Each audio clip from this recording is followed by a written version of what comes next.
दोस्तों, भारत के इतिहास में जो कभी नहीं हुआ वो बिहार के चुनाव में हो गया। इससे पहले कभी भी किसी भी पार्टी ने आरोप नहीं लगाए कि उसके घोषित किए गए उम्मीदवार, गौर से सुनिएगा, उसके घोषित किए गए कैंडिडेट को, उम्मीदवार को नामांकन भरने से पहले ही देश के गृहमंत्री ने अपने साथ बिठा दिया। केवल गृहमंत्री ने नहीं, बकायदा केंद्रीय मंत्री ने बिठा दिया। दोस्तों, जन सुराज के प्रशांत किशोर ने बहुत ही विस्फोटक दावा कर दिया है। उनका कहना है कि उनकी पार्टी के तीन उम्मीदवार, जिनमें से एक के लिए यह अफवाह उड़ाई गई कि आरजेडी के लोगों ने उनका किडनैप कर लिया, नामांकन भरने से पहले ही वो गायब हो गए। दरअसल उसको लेकर जनसुराज का यह आरोप है। प्रशांत किशोर ने प्रेस कॉन्फ्रेंस करके यह आरोप लगाए हैं कि उनके पार्टी के घोषित उम्मीदवार, जिनको सिंबल दे दिया गया पार्टी द्वारा, उनको अमित शाह ने अपने साथ बिठा लिया और इस कदर घंटों अपने साथ बिठाए रखा कि उनकी हिम्मत ही नहीं हुई कि वो नामांकन दाखिल करें। आप सोचिए, देश के गृहमंत्री जब आपके साथ बैठे हैं तो आपकी हिलने की क्या हिम्मत होगी। और ये आरोप केवल एक उम्मीदवार पर नहीं, जनसुराज ने, प्रशांत किशोर ने अपने कुछ और उम्मीदवारों की बकायदा फोटोज शेयर की हैं, जिसमें अमित शाह उन उम्मीदवारों के साथ दिखाई दे रहे हैं, धर्मेंद्र प्रधान उम्मीदवारों के साथ दिखाई दे रहे हैं। प्रशांत किशोर का कहना है कि यह देश के इतिहास में पहली बार हुआ है कि एक पार्टी के घोषित उम्मीदवार को दूसरी पार्टी के नेता अपने साथ बिठा देते हैं और उनको नामांकन तक फाइल नहीं करने देते। आखिर इतना क्यों डरी हुई है बीजेपी? ये मुटुर शाह हैं जो मनोज भारती जी के हाथ से यहां से सिंबल लेकर गए, और ये साहब सिंबल लेकर तो गए, लेकिन वहां पर निर्वाचन के ऑफिस तक नहीं पहुंच सके। ये कहां गए? पूरे दिन तक मीडिया में अफवाह चलता रहा और भाजपा वाले ये बताते रहे कि रीतलाल यादव ने, उनके गुंडों ने, राजद के गुंडों ने जनसुराज के उम्मीदवार को बंधक बना लिया है। तो अब मैं आपको वो चित्र दिखा रहा हूं कि ये साहब उस दिन मुटुर शाह जी कहां थे। ये देखिए, ये हैं भारत के गृह मंत्री, ये भारत के गृह मंत्री हैं अमित शाह। अमित शाह जी हैं भारत के गृह मंत्री, और साथ में है धर्मेंद्र प्रधान, जो भारत सरकार के मंत्री हैं और भाजपा के यहां चुनाव के अधिकारी हैं, प्रभारी हैं। देखिए आप लोग, आचार संहिता की बात होती है, वोटरों को डराने खरीदने पर आचार संहिता लागू है, लेकिन सामने का जो उम्मीदवार है उसको भारत के गृह मंत्री अपने साथ खड़ा किए हुए हैं, पूरे दिन बैठाए हुए हैं ताकि वो नामांकन भी न कर सके। ये है भाजपा के चाल चरित्र चेहरा। ये देखिए भाजपा का चाल चरित्र चेहरा, और बता रहे हैं ट्विटर पर बैठ के कि जनसुराज के उम्मीदवार भाग रहे हैं। आप बताइए, कोई साधारण व्यवसायी जो राजनीति करता है, उसको भारत के गृह मंत्री अगर बुलाकर अपने साथ बैठा ले तो उसके पास क्या विकल्प बचेगा? और कहां है चुनाव आयोग? एक वोटर को आप पैसा देते हुए, डराते हुए अगर दिख जाए तो आप पर इल्जाम लगता है कि आपने आचार संहिता का उल्लंघन किया। और यहां भारत के गृह मंत्री और केंद्र में भाजपा के मुख्य मंत्री धर्मेंद्र प्रधान खुलेआम जदयू जनसुराज के प्रत्याशी को अपने साथ, अपने साथियों के साथ, दल बल के साथ घेरे हुए हैं, और इस पर कोई प्रतिक्रिया नहीं है। चुनाव आयोग को अभी आपको ये जारी करने के बाद आधिकारिक तौर पर हम लोग चुनाव आयोग को हम लोग निवेदन करने जा रहे हैं कि देखिए कि हम जनसुराज के प्रत्याशियों के साथ क्या हो रहा है। ये जनसुराज के प्रत्याशी के साथ नहीं हो रहा है, ये वो डर है, वो राजनीतिक बंधुआ मजदूरी जो खत्म करने का रास्ता जनसुराज ने बनाया है, उससे छटपटाहट जो पैदा हुई है, उसी का नतीजा है। क्योंकि ये एक बात नहीं है, ये एक केस नहीं है।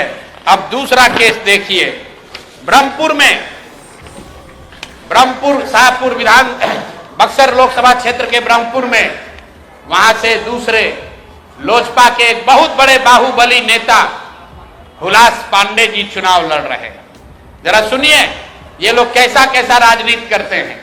बिहार में स्वच्छता की बात कर रहे हैं। एनडीए का उम्मीदवार कौन है? लोजपा के हुलास पांडे। उनकी छवि क्या है वो आप हमसे बेहतर जानते हैं। वहां से ये जनसुराज के प्रत्याशी हैं डॉक्टर सत्य प्रकाश तिवारी। देख लीजिए, पटना में बहुत बड़ा नेत्र अस्पताल चलाते हैं, और इनका चेहरा देख लीजिए कि एक दबाव में इन्होंने टिकट लिया है कि खुशी खुशी लिया है।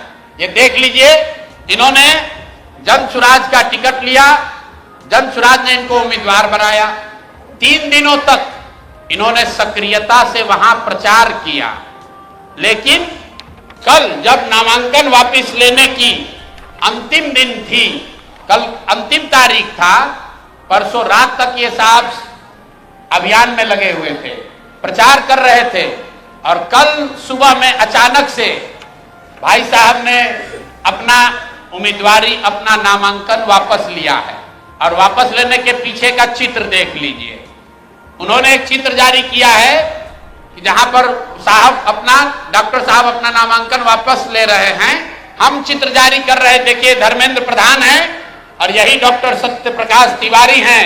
इनके घर पर बैठ के इनको देखिए क्या किया जा रहा है। आपने भारत के लोकतांत्रिक इतिहास में ये नहीं देखा होगा कि चुनाव घोषित होने के बाद जो उम्मीदवार है, आधिकारिक तौर पे जो उम्मीदवार है, उससे पार्टी का कार्यकर्ता नहीं, लोकल नेतृत्व नहीं, भाजपा के केंद्र में मंत्री धर्मेंद्र प्रधान है। ये देखिए, हाथ मिला रहे हैं भाई साहब इस डॉक्टर के घर पर बैठ के, इसको दबाव देकर जबरदस्ती इनसे चुनाव में इनका नामांकन वापस लिया गया है। मेरे भाई, लोजपा के एक बाहुबली नेता को बचाने के लिए, वहां के एक जनसुराज के सभ्य डॉक्टर के उम्मीदवारी को खत्म कराने के लिए आप इतनी ताकत लगा रहे हैं, तो पूरा बिहार को ये देखने, जानने, समझने की जरूरत है कि जनसुराज के लोग भाग रहे हैं कि यहां खुलेआम गुंडागर्दी की जा रही है, लोकतंत्र की हत्या की जा रही है। आप बताइए, आप में से कोई भी आदमी, आप सारे पत्रकार, यहां देश के भी पत्रकार हैं, पूरे देश के इतिहास में, लोकतांत्रिक इतिहास में आप दिखा दीजिए कि जहां किसी दूसरे पार्टी का घोषित उम्मीदवार, उसके साथ भारत के गृह मंत्री, भारत के केंद्रीय मंत्री बैठकर उसको डराकर, समझाकर, कोर्स करके उससे उम्मीदवारी वापस लेने के लिए मजबूर कर रहे हैं। ये चित्र आपके सामने जारी कर रहे हैं। ये कहानी यही नहीं रुकी है। ऐसी गलती इन्होंने सूरत में की थी। मैं इनको याद दिलाना चाहता हूं, लोकसभा चुनाव में आपको याद होगा, जब ये लोग 400 पार का नारा दिए थे, तो सूरत में सारे दलों के प्रत्याशियों का नामांकन वापस ले लिया गया था। इस स्वतंत्र भारत के इतिहास में पहली बार ऐसा हुआ कि सूरत में भाजपा का प्रत्याशी बिना चुनाव लड़े ही जीत कर आ गया, लेकिन जनता ने उसका करारा जवाब दिया। जो 400 सीट का दावा कर रहे थे, उनको 240 पर निपटा दिया।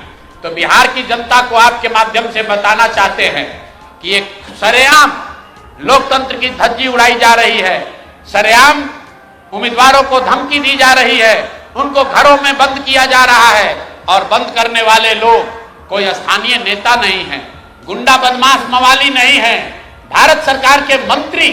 और ये मैं कह नहीं रहा हूं, ये आप चित्र देखिए, आप चित्र देखिए, भारत के गृह मंत्री, उनका क्या लेना देना है मुटुर शाह से? मुटुर शाह से उनका क्या लेना देना हो सकता है? उनसे कोई पूछे कि आप इतने बड़े नेता हैं, भारत के गृह मंत्री हैं, दानापुर में जनसुराज के उम्मीदवार मुटुर शाह के साथ बैठकर आप क्या कर रहे हैं? उसको क्यों सबके साथ, अपने दल के लोगों के साथ आपने घेरा हुआ है?